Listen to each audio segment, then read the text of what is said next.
চাকরি নিয়ে যখন যুবকেরা রাস্তায় নেমে প্রতিবাদ করছে, তার মধ্যে অন্য ছবি দেখা গেল বসিরহাটে। সরকারের উদ্যোগে বসিরহাট রবীন্দ্র ভবনে জব ফেয়ার কর্মসূচি, বেসরকারিতে কর্মসংস্থান উদ্বোধন করলেন সরকারি আধিকারিক থেকে বিধায়ক। সরকারি উদ্যোগে বসিরহাটে জব ফেয়ার, কর্মসংস্থানের সুযোগে ভরসা যুবকদের। বসিরহাটে সরকারি উদ্যোগে অনুষ্ঠিত হলো এক বিশেষ জব ফেয়ার কর্মসূচি। কর্মসংস্থানের নতুন দিশা দেখাতে কর্মবিনিয়োগ কেন্দ্র তথা এমপ্লয়মেন্ট এক্সচেঞ্জ অফিসে উদ্যোগ নিল। নিয়মিত যোগাযোগ রাখলে, এমপ্লয়মেন্ট ব্যাংকে নাম নথিভুক্ত থাকলে মিলতে পারে এই সুযোগ। সময়ের সঙ্গে বদল এসেছে কর্মপদ্ধতিতে। পুরনো কার্ড ব্যবস্থা এখন জায়গা দিয়েছে আধুনিক অনলাইন পোর্টালকে। শুক্রবার সকাল 10টা থেকে জব ফেয়ার অনুষ্ঠানের শুভ সূচনা হয় বসিরহাট রবীন্দ্র ভবনে। উদ্বোধন করেন উত্তর 24 পরগনা জেলার এমপ্লয়মেন্ট এক্সচেঞ্জের অ্যাডিশনাল ডিরেক্টর কুণাল চক্রবর্তী, বসিরহাট দক্ষিণ বিধানসভার বিধায়ক ডক্টর সপ্তর্ষি ব্যানার্জি, বসিরহাট উত্তর বিধানসভার বিধায়ক রফিকুল ইসলাম, বসিরহাট পৌরসভার ভাইস চেয়ারম্যান সুবীর সরকার, বসিরহাট 14 নম্বর ওয়ার্ডের কাউন্সিলর ভাস্বর মিত্র ছাড়াও একাধিক বিভিন্ন আধিকারিকেরা উপস্থিত ছিলেন। দেখুন, মাননীয় মুখ্যমন্ত্রী সবসময় কর্মসংস্থানের ওপর জোর দিয়েছেন। বিগত 4.5 বছর বিধায়ক থাকাকালীন বহু মানুষ, ছেলেমেয়ে আমাদের নেতৃত্বের মাধ্যমে বা সরাসরি আমাদের বিধায়ক অফিসে এসেছে চাকরির প্রয়োজনীয়তার জন্য। খাদ্য, বস্ত্র, বাসস্থান বাদ দিলে গুরুত্বপূর্ণ জীবনের চাহিদার নাম কর্মসংস্থান এবং স্বাস্থ্য। এই দুটি বিষয়কে মাথায় রেখে আমরা কর্মসংস্থানগত জিনিস নিয়ে বহুদিন ধরে প্রচেষ্টা চালাচ্ছিলাম।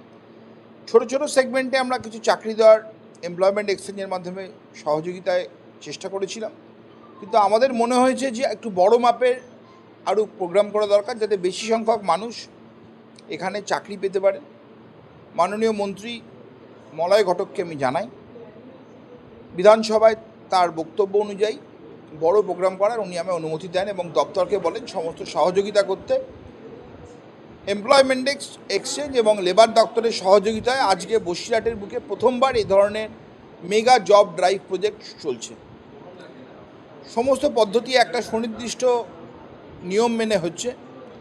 অনেকগুলো কোম্পানি আজকে বসিরহাট রবীন্দ্র ভবনে আগত হয়েছেন। আমাদের সাথে আমাদের বসিরহাট এখানকার গুরুত্বপূর্ণ সমস্ত সিনিয়র যারা জনপ্রতিনিধি, নেতৃত্ব, তারা সবাই রয়েছেন।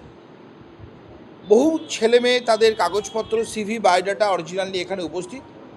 ইন্টারভিউ হবে এবং বহু মানুষকে আজকে সরাসরি নিয়োগপত্র এই মঞ্চ থেকে দেওয়া হবে। কিছু মানুষের নিয়োগপত্র আগামী 2-1 দিনের মধ্যে দপ্তর থেকে, অফিস থেকে দেওয়া হবে।